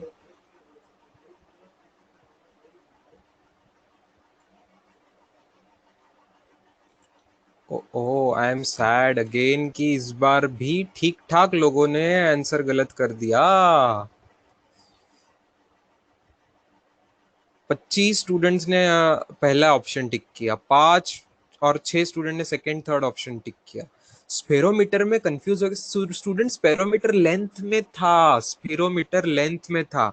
Vernier calliper, screw gauge, spherometer, ये जो सब घाई से मैंने आगे बढ़ाया था ना, वो लेंथ वाले थे। मास में तो कॉमन बैलेंस, मैंने बोला ना, कॉमन बैलेंस तराजू को बोलते हैं। भाजीपाला खरीदने जाते हो आप तो आधे किलो की 1-2 किलो की सब्जी खरीदते हो, उसको बोलते कॉमन बैलेंस, तो वो मास का होता है बच्चों, कॉमन बैलेंस। मेजोरिटी आंसर सही है, 45 स्टूडेंट्स ने सही। हाँ, मास स्पेक्ट्रोग्राफ भी सही होता, लेकिन वो ऑप्शन नहीं है ना।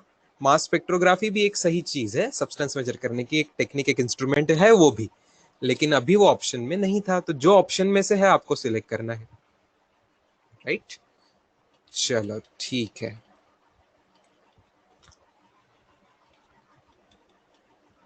टाइम मेजरमेंट, सीजीएम क्लॉक याद आ रही स्टूडेंट्स, बहुत एक्यूरेट होती है सीजीएम क्लॉक। ये वैल्यू हम डिस्कस कर चुके हैं, हाइपरफाइन लेवल्स में का ट्रांजिशन। इसका नोटेशन भी हमारे पास है, इसका नोटेशन भी हमारे पास है, delta nu caesium clock. Delta nu caesium जो है ये इतना, ये वैल्यू है ये, ओके। डेल्टा न्यू सीजियम की वैल्यू 91, 92, 63, 17, 70 हर्ट्ज, हर्ट्ज, ठीक है। इतनी ये फ्रीक्वेंसी होती है डेल्टा न्यू सीजियम की, बहुत एक्यूरेट होती है, बहुत हाई क्लास एक्यूरेट होती है। इसी का यूज करके सीजियम 133 का क्या मतलब है, सबको समझता है स्टूडेंट्स? सीजियम 133 मतलब उसका एटॉमिक नंबर 55 है, एटॉमिक नंबर 55 है, एटॉमिक नंबर 55 होता है, और 133 होता है atomic mass number, atomic mass number. Yes, atomic mass नहीं students, atomic mass number, atomic mass number. Atomic mass और एटॉमिक मास नंबर में फर्क है, 133 ये एटॉमिक मास नंबर है। यस, सीजियम क्लॉक्स बहुत एक्यूरेट होती है। ये वैल्यू लिख लो लास्टली, आज के नोट्स की लास्ट चीज आपको लिखनी है ये। सीजियम क्लॉक्स जो एक्यूरेट होती है, तो कितनी एक्यूरेट होती है? सीजियम क्लॉक की एक्यूरेसी होती है 1 × 10⁻13। मतलब 10⁻13 जो है, 10⁻13 मतलब कितना हुआ? लाख करोड़, 10 लाख करोड़, 10 लाख करोड़ बार मेजरमेंट करेंगे तो एक गलती आएगी, बस इतनी एक्यूरेसी है। 10,000 करोड़ मतलब 10⁻13 में एक की गलती होगी, एक की गलती, ये बहुत एक्यूरेसी कहलाती है। इतनी एक्यूरेसी और किसी चीज की नहीं है टाइम मेजरमेंट में, इसीलिए सीजियम क्लॉक यूज करते। ये वैल्यू लिख लो, +1 × 10⁻13, ये है accuracy of caesium clock,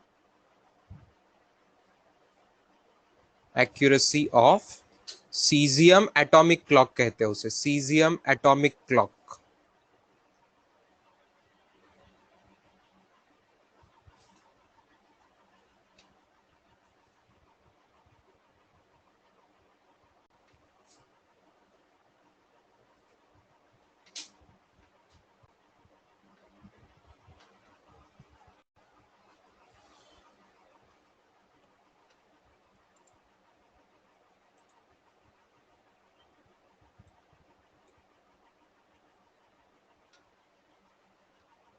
homework तो आएगा स्टूडेंट्स। मैं आपको 2 बुक्स दिखा के आज रुकता हूँ। उसके अब लिखने वाला पार्ट खत्म हो गया। आप सबको पता है कि हम एनसीईआरटी को थोड़ा फॉलो कर रहे हैं। एनसीईआरटी बुक में जहां ये चैप्टर है,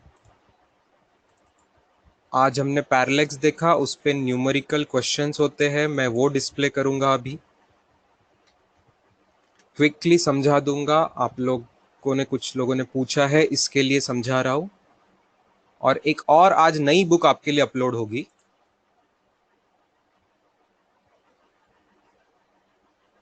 कल्पेश खांडे का सीजियम क्लॉक सेकंड में एक्यूरेसी में, जो सेकंड में नहीं, सेकंड से भी बहुत ज्यादा एक्यूरेट है। सेकंड से भी बहुत ज्यादा एक्यूरेट है। सेकंड की डेफिनेशन इसलिए सीजियम क्लॉक। सीजियम क्लॉक तो सेकंड क्या, मिली से ज्यादा एक्यूरेट है, माइक्रो सेकंड से भी ज्यादा, नैनो सेकंड से भी ज्यादा। सीजियम क्लॉक जबरदस्त एक्यूरेट है। इसलिए 1 सेकंड का मेजरमेंट, 1 सेकंड की डेफिनेशन के लिए ही उसका यूज किया गया। You are having something on the screen now. Can you see the screen coming? Just half a minute, I think. It's coming, it's coming. Yes, many of you are able to see it. Paris method पे आए थे students हम। Homework तो type करके आ जाएगा आपको।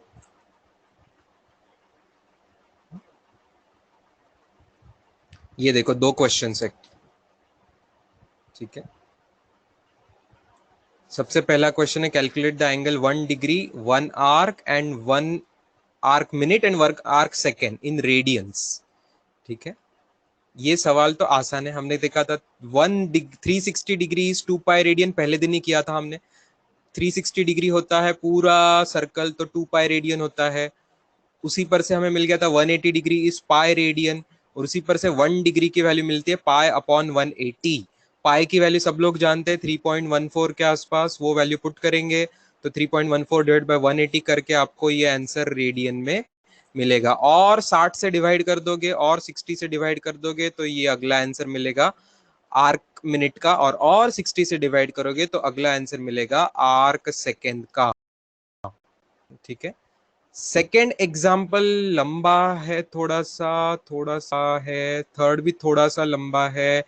tan theta सबको trigonometry याद है, अपोजिट अपॉन एडजेसेंट कैसे होता है, तो मैं आज होमवर्क में ये रीडिंग के लिए देता हूँ आपको, सेकेंड वाला। ठीक है, थर्ड वाला भी है स्टूडेंट्स, देखना। थर्ड वाले में थोड़ी सी बात बता देता हूं मैं आपको। 1 डिग्री 54 मिनट, तो 1 डिग्री 60 मिनट होता है, तो 60 और 54 को एडिशन करके 100 मिनट निकाला। ठीक है, 114 मिनट निकाला। 114 मिनट का 114 मिनट का 114 मिनट का उन्होंने रेडियन में कर दिया आगे। 114 मिनट आगे रेडियन में कर दिया।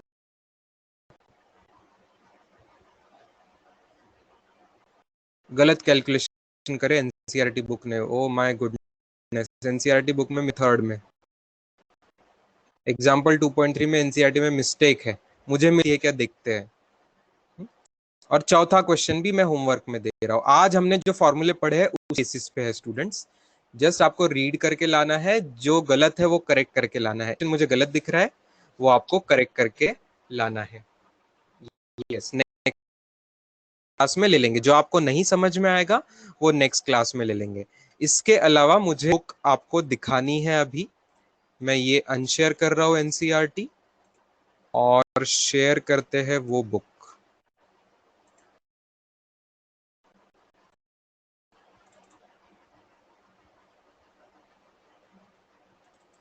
को। प्यारे प्यारे क्वेश्चन मिलेंगे।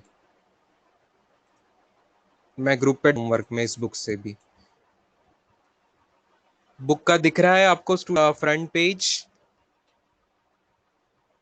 ये महाराष्ट्र स्टेट बोर्ड की 11th की बुक है। कुछ बच्चों ने ये खरीदी है, कंपलसरी नहीं है वह भी ये खरीदना। भी सॉफ्ट कॉपी में आपको सेंड करूंगा। जो पार्सेक का मैंने अंडरस्टैंडिंग आपको समझाई थी, मैंने बोला था शायद किसी बुक में नहीं है, but I was very happy to see कि लेटेस्ट एडिशन में पार्सेक का इसमें एक्सप्लेनेशन दिया गया है।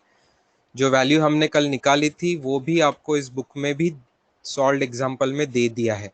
बाकी स्टेरेडियन पे भी अच्छा क्वेश्चन है, स्टेरेडियन पे आपको ये अच्छा क्वेश्चन मिल जाएगा। मैं ये भी आपको आज होमवर्क में पढ़ने के लिए दे दूंगा। ये देखो पार्सेक निकाला हुआ है यहाँ पे इन्होंने, ये 1 डिग्री विग्री वर्ग सब निकाला हुआ है, और आगे पार्सेक की वैल्यू भी निकाली हुई है, दिखा रहा हूँ आपको। ये देखो 1 पार्सेक की वैल्यू 3.08 इंटू 10⁻16 दिख रहा है आपको। ये सॉल्ड एग्जाम्पल ग्रीन कलर में दिखाया हुआ है, एस्ट्रोनॉमिकल यूनिट का यूज करके वगैरह बहुत प्यार से। देखो 3.26 लाइट ईयर, जो जो सब मैंने आपको बताया, इसमें बहुत अच्छी बुक बनाई है। और इसमें और एग्जाम्पल है स्टार के, इतना इतना दूर है तो पैरेलैक्स का एंगल कितना होगा। आई थिंक कुछ चीज तो, ये तो क्वेश्चन इसी से मैच हो रहा है, ये क्वेश्चन थोड़ा सा मैच हो रहा है